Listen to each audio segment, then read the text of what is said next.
Bienvenidos hermanos y amigos. Esta vez vamos a continuar con las evidencias del reino.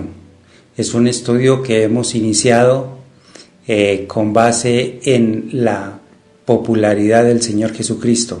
Y llevamos el tercer punto, que consiste en las evidencias del reino, y hoy vamos a ver la cuarta parte de estas evidencias del reino. Y se trata de un episodio que está registrado en su palabra en el Evangelio de Mateo 8:23 y está titulado como Jesús calma la tempestad. Entonces, con la ayuda del Señor, vamos a mirar todos los tópicos correspondientes a este evento que quedó registrado en la Biblia y que sin lugar a dudas envuelve una enseñanza en la que nosotros debemos estar preparados para recibirla. Nosotros debemos estar adoctrinados con todas estas enseñanzas que el Señor Jesucristo dejó a través de cada uno de los eventos que Él hizo cuando estuvo aquí en la tierra. Entonces, Él empieza su recorrido desde el Monte de los Olivos y estamos viendo justamente todas estas cosas que Él enseñó para que nosotros tuviésemos una guianza respecto a cómo andar en el camino que Él ha dispuesto para cada uno de nosotros. Entonces vamos a ver, Jesús calma la tempestad, se encuentra en Mateo 8:23 y empieza diciendo: y entrando Él en la barca, sus discípulos le siguieron. En este momento Él se encuentra en la costa del lago de Galilea y, como todos sabemos, está cerca a Capernaum. Capernaum fue el centro de operaciones que el Señor Jesucristo dispuso para poder llevar las enseñanzas que traía para todo aquel pueblo judío y ahora por adopción para nosotros también. Entonces ellos entraron en la barca, estaban en la costa del mar de Galilea y necesitaban pasar al otro lado. Este lago tiene algunas características especiales que a continuación las vamos a ver a través de la exposición de un pastor quien se encarga de hacer estas apreciaciones respecto al lago de Galilea. Entonces vamos a ver a continuación a este pastor relatando todo lo correspondiente a este lago, y para que nosotros tengamos una mejor apreciación respecto a qué era lo que estaba ocurriendo, adentrándonos un poco en la geografía bíblica. Entonces vamos a darle paso a este pastor quien nos estará dando la enseñanza sobre el lago. Bienvenidos a la Tierra Santa. Aquí estamos en un sitio bíblico que se llama el Mar de Galilea. De todos los lugares en la Biblia que se menciona, el Mar de Galilea es uno de los más destacados. Y hoy vamos a ver algunas cosas interesantes del Mar de Galilea y lo que sucedió aquí por sus orillas. El Mar de Galilea en verdad es un lago de agua dulce. Es como unos 12 kilómetros de ancho por unos 20 kilómetros de largo y está ubicado a unos 220 metros bajo el nivel del mar. Y es agua dulce, como dijimos, y es ubicado en un cruce principal del mundo conocido en los tiempos de Cristo. Entonces, por aquí, en la orilla norte del mar de Galilea, pasaba un camino que conectaba África del sur con Asia y Europa en la parte norte del mundo. Entonces la gente tenía que pasar por la orilla del mar de Galilea. Entonces Dios en su soberanía escogió que Cristo hiciera y pasara la mayoría de su tiempo aquí. 70% de su tiempo Él pasó aquí en la orilla norte del mar de Galilea. Y también hay unas otras cosas interesantes del mar de Galilea. La orilla norte del mar de Galilea también es donde está ubicado Capernaum, en donde Cristo vivió durante su ministerio en la tierra. Dice que salió de Nazaret y vino aquí a Capernaum para vivir en Capernaum, a las orillas. Y Dios, Cristo maldijo los tres pueblos aquí por Galilea, en la orilla norte, Corazín, Bethsaida y Capernaum. Y aquí hay unos eventos bíblicos que ocurrieron alrededor del mar de Galilea también. Abraham entró en la tierra prometida a través de la puerta aquí por el mar de Galilea. Entró en la tierra aquí por el mar de Galilea. Jesús estableció su hogar o su base misionero aquí en Capernaum, que está aquí en Galilea por el mar. Y al menos 6 de los 12 discípulos eran de esta región de Galilea, de la orilla norte. Pedro, Andrés, Santiago, Juan, Mateo y Felipe.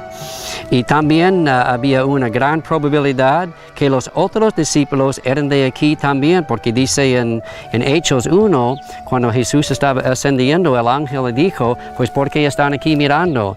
Hombres de Galilea. Entonces creemos que la Biblia dice que todos los discípulos, la mayoría, eran de la región de Galilea, del mar de Galilea. Cristo caminó sobre el agua aquí varias veces en el mar de Galilea. Cristo predicó el sermón del monte aquí, su sermón más largo y famoso aquí en la orilla norte del mar de Galilea.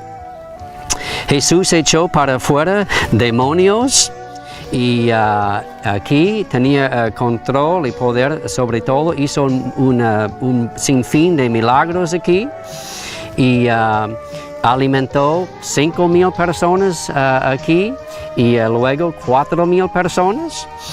Y grandes multitudes lo seguían, alrededor de unos 15, a lo mejor hasta 25,000 personas lo seguían aquí en esa región. Y Dios sanó a muchos enfermos aquí. Y también Cristo predicó las parábolas del reino que se encuentran en Mateo 13, aquí en la orilla norte del mar de Galilea. Y Jesús apareció aquí a sus discípulos después de su resurrección. Y también Cristo restauró a Pedro aquí también en la orilla norte del mar de Galilea.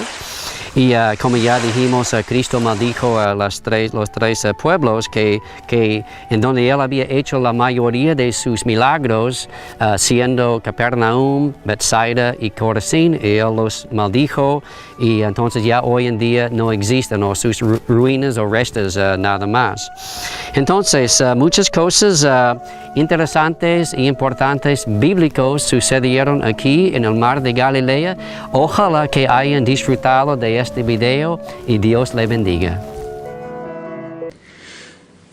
Y bien, hermanos, hemos visto la descripción pormenorizada de la descripción de este lago a través de este pastor.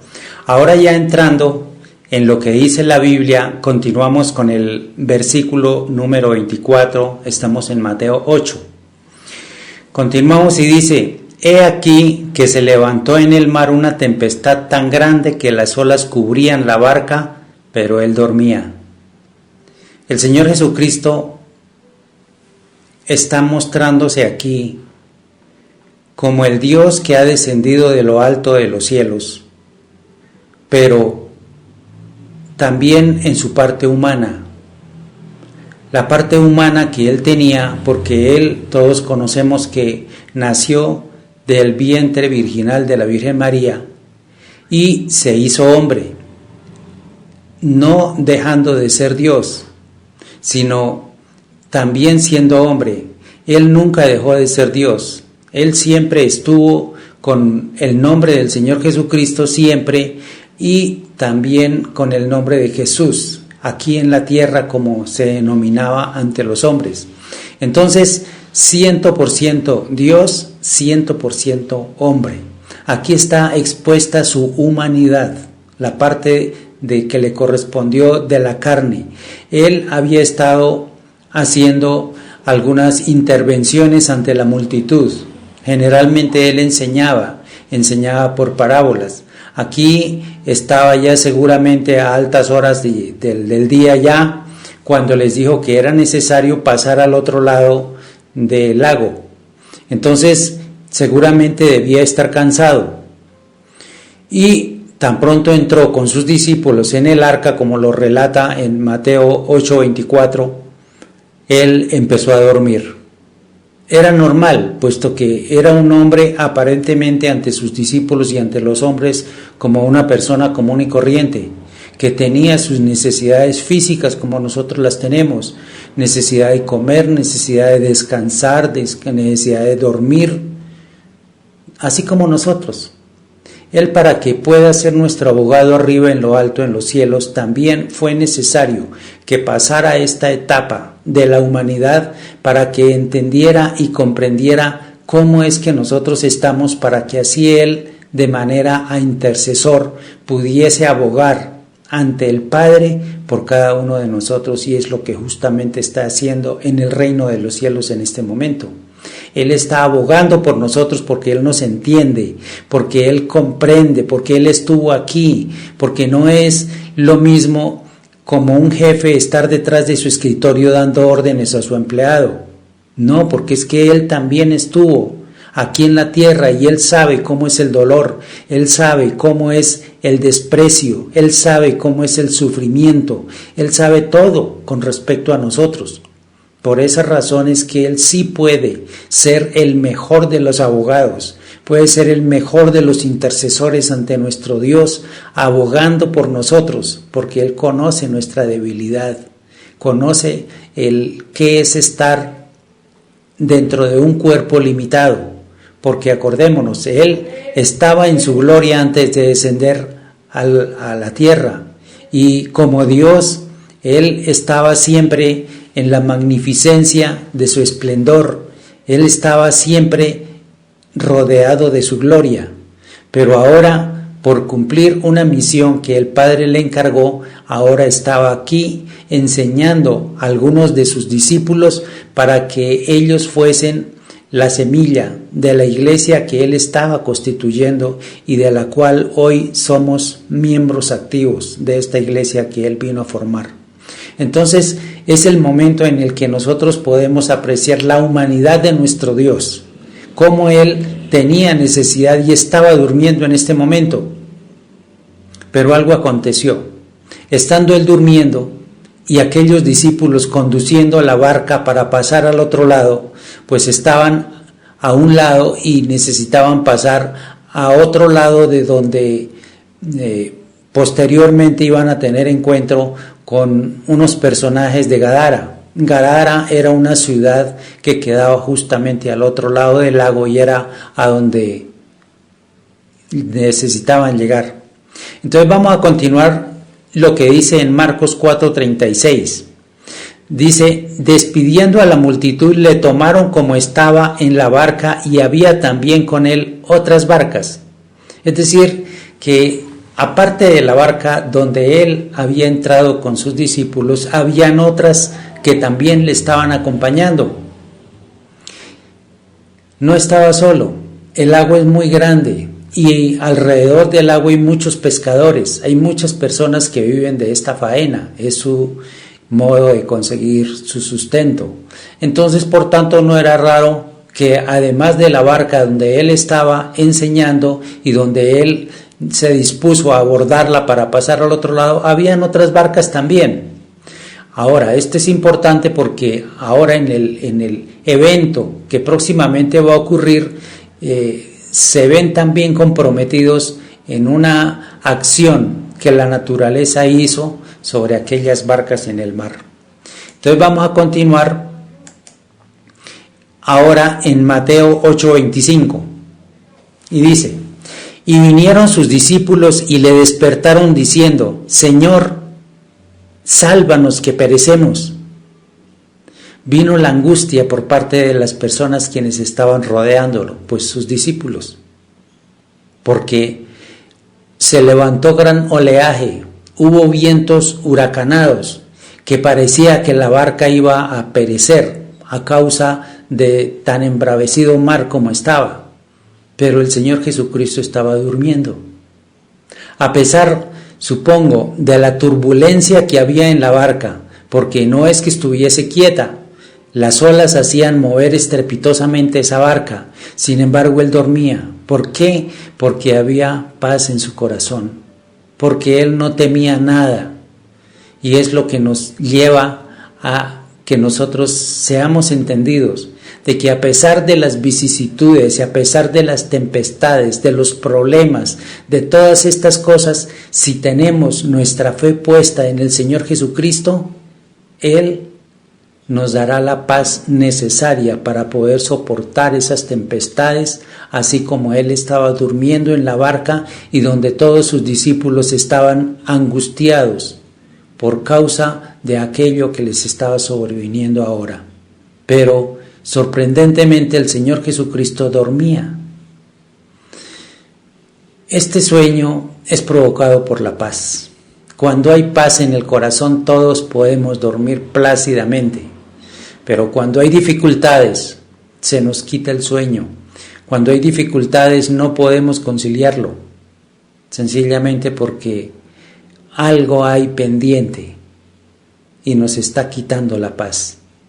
Aquí el Señor Jesucristo está dando una demostración tanto de su humanidad durmiendo como de la paz que hay en su corazón para poder hacerlo plácidamente, hasta que los discípulos fueron a despertarlo y ahora le dicen: Señor, sálvanos que perecemos, porque en verdad estaban asustados. Él despertó de su sueño. Al ser llamado por sus discípulos, despertó del sueño y tuvo dos acciones que hacer. Una, calmar en sí la tempestad que estaba acaeciendo sobre esta barca y sobre las barcas vecinas que lo estaban siguiendo también, pues todas estaban afectadas por este mismo temporal. Entonces, él primero reprendió a los vientos y después les dijo a los discípulos algo que también a nosotros nos atañe. También a nosotros nos interesan estas cosas, porque fácilmente él lo hizo sin un mayor sobresalto, sino él lo consideró como todo muy normal y por esa razón todo siguió. Ahora, el Señor Jesucristo nos dice en su palabra, vamos a ver un poco más adelante en Juan 14, 27, dice: la paz os dejo, mi paz os doy, yo no la doy como el mundo la da, no se turbe vuestro corazón ni tengan miedo. Esto lo dijo un poco más adelante, pero estando con sus discípulos, considero que ya les había dado algunas ilustraciones respecto a la paz que él daba. Porque cuando hay paz en nuestro corazón, entonces es más fácil afrontar las cosas que puedan llegar adversas a nuestra condición o a nuestra voluntad. Nosotros no podemos evitar que llegue un accidente, no podemos evitar que lleguen algunas cosas que para nosotros van a ser dolor de cabeza, no lo podemos evitar, pero sí podemos tener una postura muy diferente a la que el mundo tiene. Esto hace la diferencia. ¿Y qué es lo que internamente hace la diferencia? Justamente de lo que estamos hablando, la paz que hay en nuestros corazones. ¿Por qué? Porque es que si nosotros creemos en las promesas que el Señor Jesucristo ha hecho, estamos seguros de que a través de estas promesas habrá la certeza en nosotros y la seguridad de que estamos siendo amparados por el Dios que todo lo puede. Que si son cosas que el enemigo ha producido, el Señor nos librará y nos sacará de todas estas cosas que el enemigo quiere hacer con nosotros. Entonces hay una postura muy diferente a la que tienen aquellos que no tienen esperanza. Nosotros estamos esperanzados. Nosotros tenemos la fe en el Señor Jesucristo, en que somos sus hijos y como sus hijos Él sabrá ponernos en buena custodia y sabrá darnos la salida también, como permitió que estas cosas entraran, así también nos dará la salida. Entonces, podemos aprender del Señor Jesucristo en cada evento que Él hizo, en cada pasaje bíblico que Él expone. Nosotros podemos claramente empezar a comprender cómo es Él y cómo le gustaría que nosotros como sus hijos nos comportáramos delante de Él, para que las otras personas quienes aún no conocen de Él también puedan alcanzar este anhelo de estar conociendo al Señor Jesucristo en toda su plenitud. Bien, hasta aquí vamos, aunque el Señor es despertado, que los discípulos están angustiados por aquello que está ocurriendo y que saben en el fondo que Él puede hacer algo, como en efecto, más adelante vamos a verlo, que Él lo hizo. Dice su palabra en Mateo 8:26, Él les dijo: ¿por qué teméis, hombres de poca fe? Les hizo esa pregunta inicialmente a los discípulos. Levantándose, reprendió a los vientos y el mar, y se hizo grande bonanza. Primero habló con los discípulos: ¿por qué teméis, hombres de poca fe? ¿Y por qué razón diría estas palabras? Porque es que Él estaba enseñando a estos discípulos, los estaba capacitando para que cuando Él se fuera, aquellos hicieran las mismas cosas que el Señor Jesucristo hacía. Estaba dándoles una cátedra de cómo hacer las cosas, mas sin embargo les hizo aquella apreciación: ¿por qué teméis? Y es la misma pregunta que a nosotros nos llega hoy: ¿por qué tememos cuando las cosas están aparentemente mal? ¿Por qué tememos? Él nos hizo sus hijos, y como hijos debemos estar siempre afianzados en las promesas que Él hizo, sabiendo que Él tiene todo el cuidado y el mejor de los cuidados para nosotros como sus ovejas, siendo Él el mejor de los pastores. Entonces, no importa la vicisitud que estemos pasando, no importa la enfermedad, no importa la situación económica, no importa la situación física o de enfermedad, cualquiera que sea, nosotros debemos estar siempre confiados en Él y no temer, porque el temor es lo contrario a la fe, porque a veces cuando nos vemos involucrados en estas cosas tememos y no debemos tener temor. Aquí el Señor Jesucristo les está declarando el por qué teméis. Él todo cuanto hizo es reprender los vientos y el mar, y se hizo grande bonanza. Todo calmó. Pero aquí quedó una gran enseñanza para sus discípulos. Ellos habían conocido una faceta del Señor Jesucristo cuando estaba curando enfermedades. Sabían que las enfermedades se iban cuando el Señor Jesucristo actuaba. La fiebre dejó a la suegra de Pedro en el momento en que el Señor Jesucristo la tocó. Se fue. Ellos también sabían respecto a los endemoniados. Sacaba demonios de las personas, reprendía a esos demonios y se iban. También conocían esa faceta. Pero ahora con la naturaleza, pues ellos quedaron, estupefactos, porque no habían conocido. Es la primera vez en la que el Señor Jesucristo interviene dando órdenes a la naturaleza, como es aquí en este caso, que reprendió a los vientos y al mar. Los reprendió y se hizo grande bonanza, dice la palabra. La capacitación estaba siendo para ellos y también justamente para nosotros. Pero si vamos a ver el por qué les dijo que tenían poca fe, es que la fe, todos conocemos que es la certeza de lo que se espera, pero convencidos de algo que todavía no se ve. Vamos a remontarnos al caso de Abraham para hablar un poquito de fe.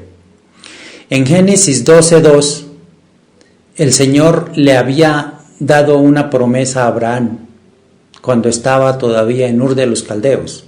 Todavía ni se llamaba Abraham, se llamaba Abraham, porque no era padre de multitudes aún. Era una persona que Dios escogió para que hiciese una misión que Él estaba encomendando. Entonces en Génesis 12:2 dice: y haré de ti una nación grande, y te bendeciré y engrandeceré tu nombre y serás bendición. Dios le dijo esto a Abraham, aun cuando estaba en Ur de los Caldeos. Haré de ti una nación grande. Y él era casado, pero la esposa estaba estéril. Por lo tanto, pues estaba como contra la naturaleza, porque él siendo estéril, y ahora el Señor le dice que salga de donde está.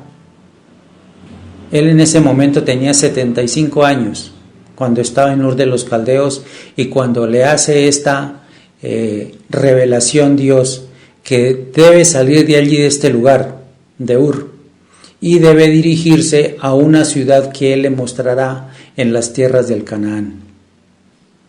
En Génesis más adelante 22:5 dice: entonces dijo Abraham a sus siervos. Pero, además, antes de entrar en lo que dice en Génesis 22:5, el Señor le prometió que se iría a ser una nación grande a partir de él, que él sería un padre de muchas personas, de muchísimas personas, y salió de Ur de los Caldeos con esta promesa. Pero ¿qué pasa? Pasó el tiempo, y pasó un año, y pasaron 2 años, y 3 años, y 4, y 5, y muchos años, y pasaron 10 y 20 años, y todavía no se veía esa promesa. Pero Abraham estuvo siempre abrigando esa promesa, que si el Señor le había hablado, Él lo cumpliría. De tal manera que siguió esperando. A los 100 años la Biblia lo registra que tuvo su primer hijo, a Isaac. Un hijo, Isaac. Pero acordémonos que él salió cuando recibió la promesa, estaba de 75 años, ahora tenía 100. Tardó en realizarse esta promesa 25 años. Dios no tiene prisa. Y a pesar de que estaba en contra de la naturaleza, el hecho de que su esposa era estéril, a los 100 años la esposa pudo concebir. Él vino, anunció a través de un ángel que con el tiempo, al año siguiente de la visitación, ella tendría un hijo. Y efectivamente así pasó. Tal como lo anunció el ángel, así pasó. La esposa de Abraham tuvo su hijo, a quien llamaron Isaac. Y fue de gran bendición para ambos como pareja, porque siempre durante toda su vida estuvieron esperanzados en ese hijo, confiando en la promesa. Abraham siempre estuvo con esa promesa vigente, porque le creyó a Dios. De tal manera que vino Isaac, empezó a crecer el niño, y más adelante el Señor vuelve a hablarle a Abraham y le dice: necesito que me entregues a tu hijo en sacrificio. Para él, pues estoy seguro de que pues estaba cumpliéndose la promesa de que a través de ese hijo podría ser la simiente para toda una generación y una nación entera. Pero ¿cómo es que ahora le pide que le sacrifique a su hijo? Él no entendía, pero creía. Y es lo que nosotros debemos hacer. Muchas de las veces en los movimientos que Dios hace, no entendemos el por qué ocurren las cosas, el por qué de esa manera, no lo entendemos. ¿Por qué? Porque es que nuestra mente está muy corta frente a los pensamientos del Señor. El Señor dice en su palabra: así como los montes son más altos que la tierra, mis pensamientos son mucho más altos que los de ustedes. Por lo tanto, a veces sin comprender, debemos obedecer. Y es exactamente lo que hizo Abraham. Él no comprendió por qué, demorándose 25 años y tiene el hijo en el cual iba a ser la simiente de toda esa nación, ahora le pide que lo sacrifique. Pero, sin embargo, él dispuso todo, llevó a sus siervos, alistó la leña, todo para el sacrificio. Dios le indicó a dónde era que debía hacerse ese sacrificio y él obedientemente partió desde la mañana. Seguramente no quedaba cercano al sitio donde ellos vivían, tuvieron que recorrer algún camino y llegaron hasta este sitio, y es aquí donde notamos la fe que el Señor quiere que nosotros tengamos, así como nuestro padre Abraham la tuvo. Esto lo encontramos en Génesis 22:5. Entonces dijo Abraham a sus siervos: esperad aquí con el asno, y yo y el muchacho iremos hasta allí y adoraremos y volveremos a vosotros. Estas palabras están cargadas de fe, porque tenía claro que el Señor iba a cumplir su palabra, que el Señor haría algo. Él no sabía qué iba a hacer, pero algo tendría que hacer, y él lo creyó y por eso lo actuó. Entonces, al decirle a sus siervos: espérenos un momento, nosotros vamos a subir con el muchacho, iremos allí, adoraremos y volveremos a vosotros. Una persona que no tiene fe seguramente hubiera dicho: voy con el muchacho, adoraremos y vuelvo. Pero vuelvo porque el muchacho seguramente estaría muerto ya. Pero no. Aquí claramente lo dice: y volveremos a vosotros. Lo habla en plural, está incluyendo a que el muchacho también habría de bajar. Una fe como esta es la que el Señor quiere que nosotros tengamos, que a pesar de que lo que nosotros podemos ver y analizar con nuestra lógica racional, no es así. El Señor actúa bajo otras condiciones. Él es nuestro creador al fin y al cabo, y como creador Él tiene el poder sobre toda cosa. Él es el dueño de la vida. Y Abraham, estoy seguro de que diría: pues no entiendo, pero obedezco. Si él me dijo que iría a ser padre de naciones y esta es la simiente, su hijo Isaac, y me lo manda a sacrificar, pues no entiendo cómo va a hacer las cosas, pero obedeció. Eso es lo que quiere de nosotros el Señor, que así no entendamos, porque Él en ninguna parte de su palabra nos ha mandado. Hay un artículo o hay un estatuto específico en que diga que tengamos que comprenderlo. En ninguna parte lo dice en la Biblia, porque es imposible que nosotros comprendamos como mentes inferiores a la de nuestro Creador, que podamos comprender lo que una mente superior está haciendo, nosotros siendo mente inferior. Por lo tanto, Él nunca nos va a pedir eso, porque sabe que no podremos alcanzarlo, no lo podremos hacer. Por esa razón, Él, a través de nuestra fe, podemos empezar a confiar en Él. Sí, porque Él es nuestro pastor. Y el pastor, como buen pastor, sabe a dónde está el pasto para sus ovejas, y todas las necesidades que nosotros tenemos, el pastor sabe suplirlas y tiene los recursos apropiados para darnos. Entonces, aquí, en este caso de Abraham, es una aseveración muy bonita, cargadas estas palabras con fe, que es lo que nosotros debemos aprender. También utilizar palabras cargadas con fe, porque de esta manera, así nuestros sentidos no puedan mirar, no puedan escuchar, no puedan tactar,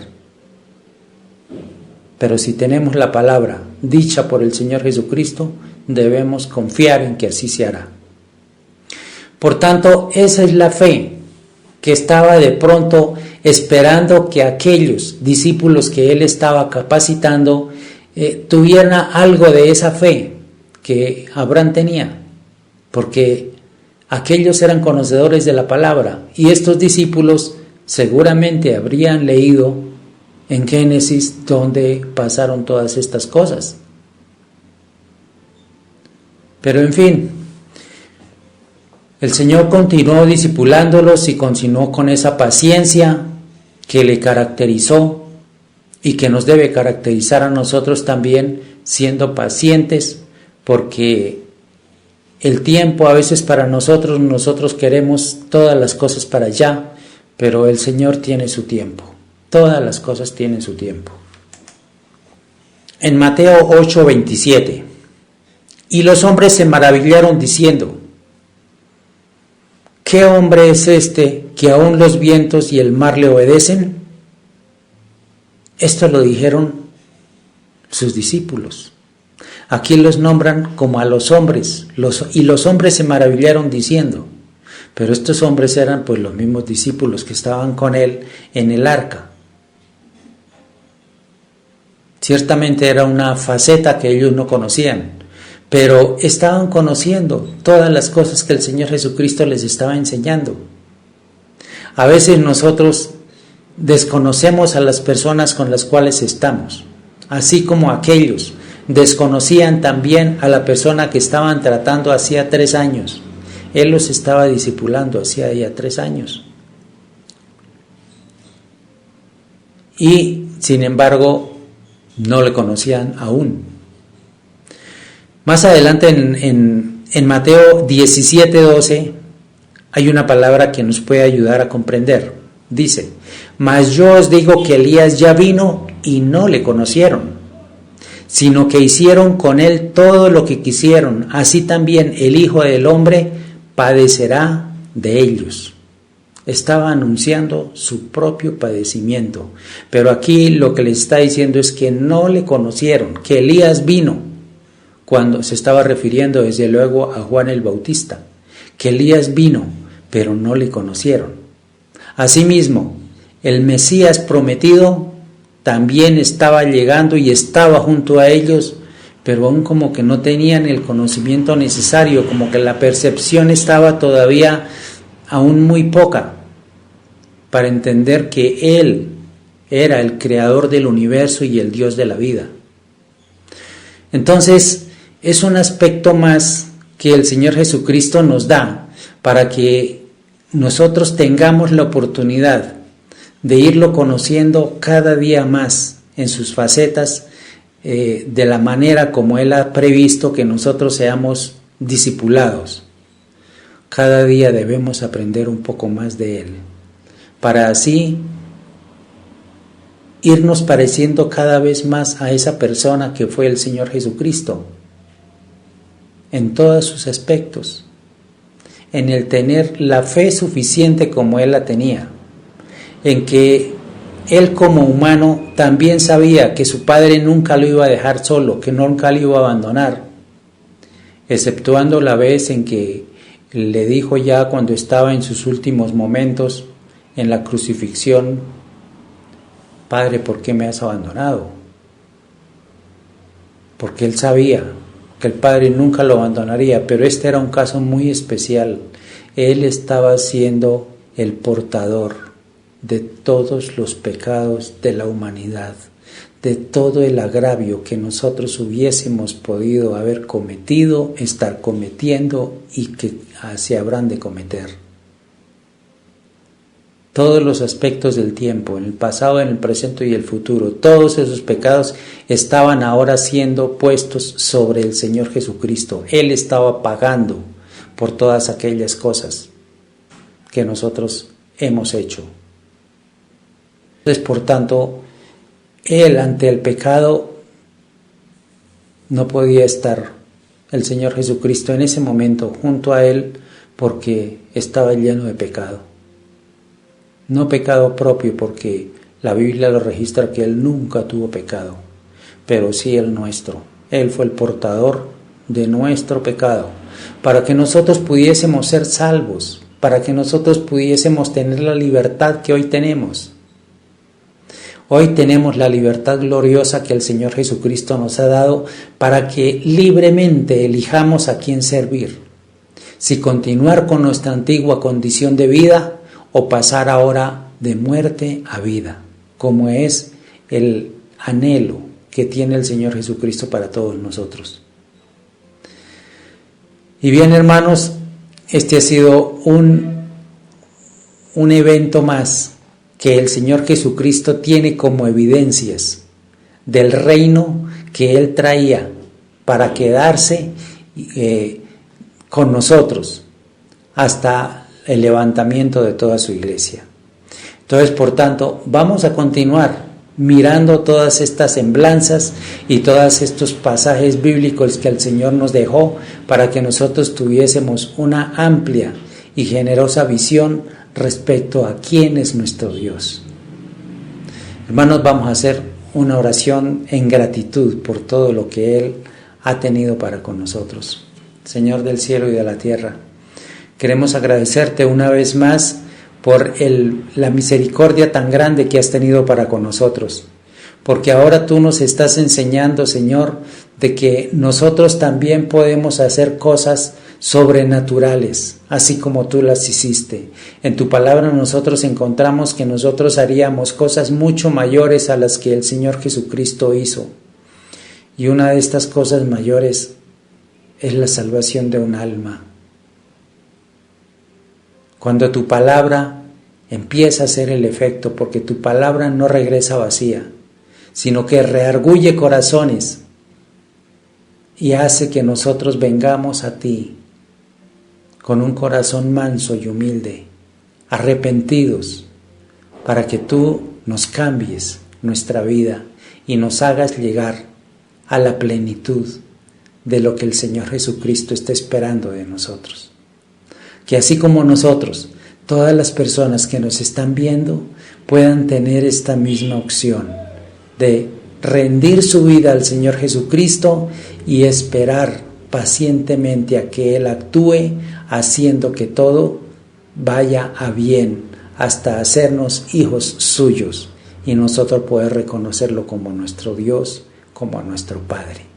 Te damos muchas gracias por estas acciones que tú haces, Señor, por las evidencias que tú has mostrado sobre quién eres tú con respecto a nosotros y qué tú nos prometes. Te damos muchas gracias, Padre, en el nombre de Cristo Jesús. Amén. El Señor los bendiga y los